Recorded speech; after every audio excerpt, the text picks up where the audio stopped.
Hello mga kapatid! Kumusta po kayo? Grabe po nagpakita po ng dagundong ng suporta at mainit na pagtanggap ang mga kababayan natin, mga taga Hong Kong, mga kapatid. Maraming salamat po sa inyong sakripisyo. Alam po natin na ngayon ay rest day po ninyo, mga kababayan nating OFW dyan sa Hong Kong, mga kapatid. Pero mas pinili po nilang bigyan po ng panahon itong PDP laban slate, mga kapatid. At nakakagulat, mga kapatid, binisita po ni Vice President Sara Duterte at nakiisa po siya sa PDP laban senator, mga kapatid, sa ginawa pong pagtitipon ngayong araw dyan sa Hong Kong. Ang pasasalamat po kay Pangulong Rodrigo Duterte na mga ginawa po ng mga OFW, ang ingay at hindi magkamayaw ang mga kababayan natin dyan sa Hong Kong, mga kapatid, ang kanilang mga sigawan. Grabe ang venue, mga kapatid. Hindi man po nakapasok ang lahat ng mga kapatid natin na mga OFW, ay nakita pa rin natin, mga kapatid, ang mainit pong pagtanggap ng taong bayan dito po sa PDP laban senator at kay dating Pangulong Rodrigo Duterte, mga kapatid. At ang kanya pong anak na ngayon ay nauna nang nagsalita, mga kapatid, taus-puso po siyang nagpapasalamat upang makadaupang palad po ang mga kababayan natin. Hindi man po niya na isa-isa pasalamatan ang lahat po na mga gusto niyang pasalamatan, mga kapatid, pero nakikita po natin sa aura, ng ating Vice President. Ayun po ang kanyang picture. Nandyan po sa side. Makikita nyo po dyan sa ating screen. Nagpapapalit-palit po ang mga picture dyan, mga kapatid. Wala na po tayong masabi, mga kapatid. Ang Team Suka po ng Pilipinas, mga kapatid, ay maasim pa rin ang dating sa mga kababayan nating mga Pilipino, mga OFW na dinaluhan po ng maraming Pilipino dyan sa Hong Kong, mga kapatid. Alam naman po natin, galing pa po ng iba't ibang lugar yan, mga kapatid, ang napakatindi po, grabe po ang ginagawa pong sakripisyo nito pong KOJC. Hindi po nakikita po natin, tanging KOJC lang po, tanging PDP slate lang po ang nakakagawa po ng ganito simultaneous, mga kapatid. Kahit po nasa Hong Kong sila, meron din pong ginaganap dyan sa Pilipinas. May mga pagtitipon din po. Grabe po ang ginagawa na sakripisyo at ginagawang entablado nito pong KOJC sa pangunguna po ni Pastor Apollo Kibuloy at ng kanyang mga tagapagsalita at ng kanyang mga kinukuhang mga speaker na magsasalita sa kani-kanilang lugar.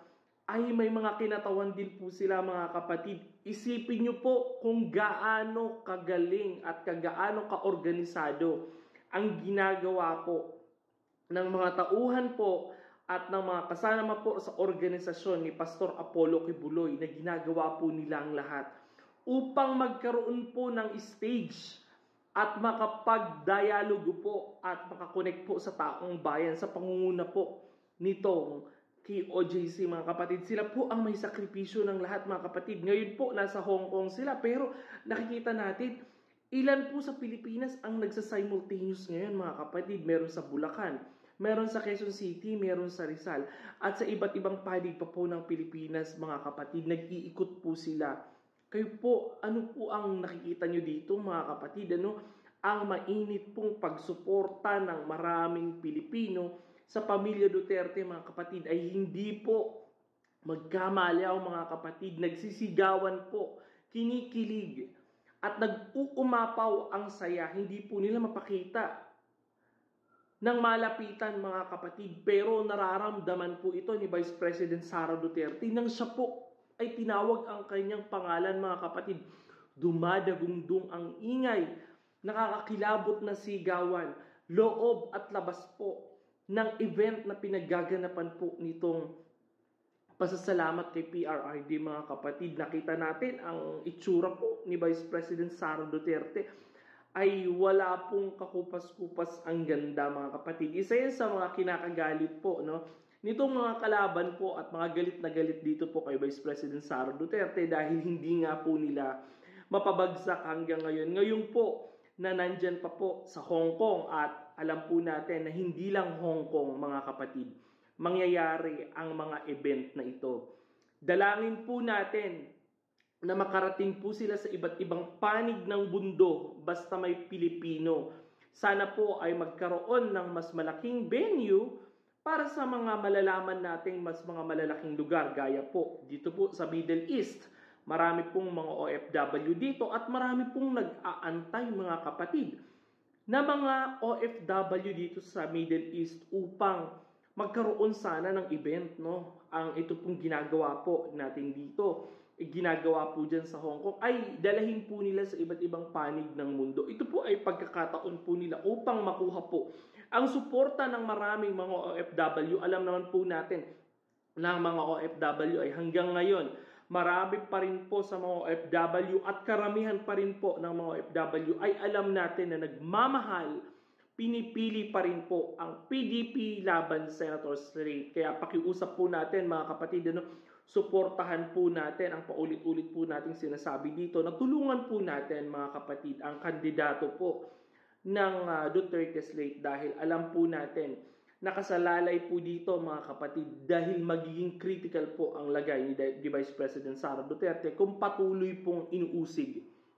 nitong mga buhayang mga politiko na ito na pilit pong ipipin down si Vice President Sara Duterte upang mawala po sa kapangyarihan mga kapatid. Pero alam po natin na ngayon po pa lang nakikita po natin ang pagsuporta ng maraming Pilipino dito po sa mga kandidato po ng PDP laban. Tulungan po natin sila mga kapatid na maihalal dyan sa Senado.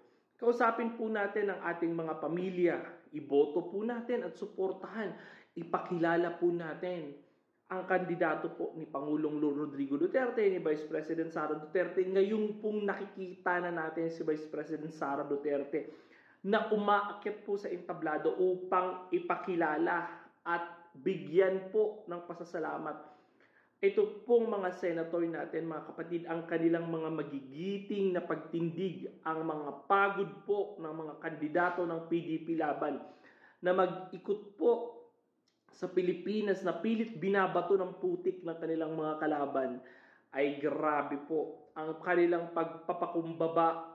At nakikita po natin mga kapatid na nakakakuha po ng plataforma at nakakakuha po ng sapat na venue ngayon mga kapatid dito po sa labas ng ating bansa.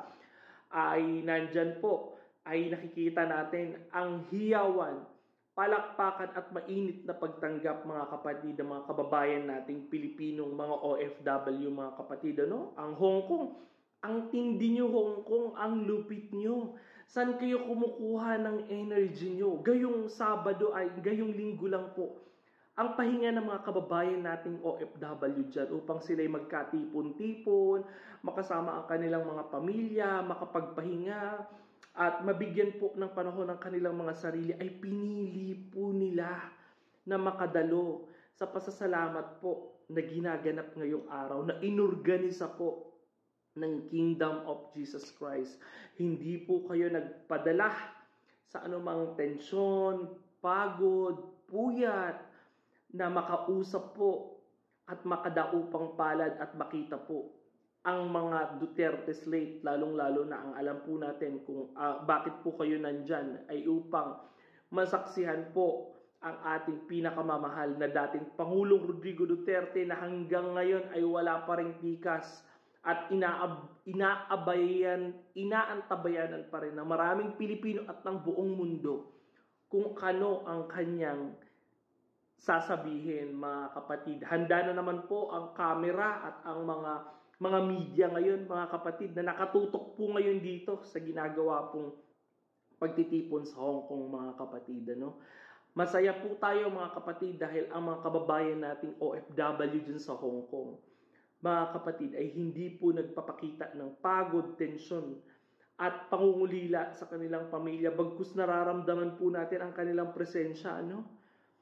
Salamat po sa inyong pagsuporta. Sana naway tulungan niyo po at ipakilala niyo po sa inyong pamilya na mga nasa Pilipinas ang Duterte slate, no, ang kanilang siyam na mga makakasama po ni Senator Bongo, ni Senator Bato de la Rosa, ni Senator Robin Padilla.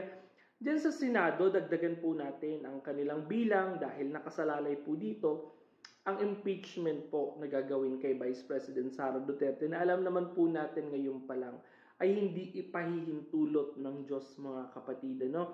Mag-abang pa po tayo, mga kapatid. Ano? Nagkulat lang po tayo ngayon at inaantay po natin ang magiging pahayag po ni dating Pangulong Rodrigo Duterte na kumalat po sa social media ngayon. Tumakas daw po itong si dating Pangulong Rodrigo Duterte ay tumakas daw po sa bangungot daw po ng ICC na alam naman po natin na wala na pong power ang ICC ngayon, mga kapatid. Ano? Wala na po ang ICC na ginagawa niyong panakot laban kay Digong. Wala na po yan. Nakapress na po ang kanilang mga asset at hindi na po makakagalaw ang mga iyan.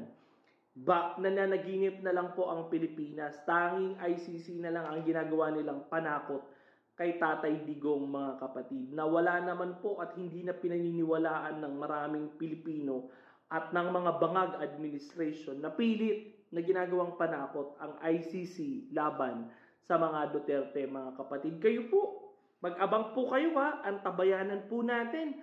Sabay-sabay po natin pakinggan ang magiging talumpati po ni Tatay Digong, mga kapatid. Salamat po sa panonood at pagsuporta nyo dito po sa Politika Artista PH, mga kapatid.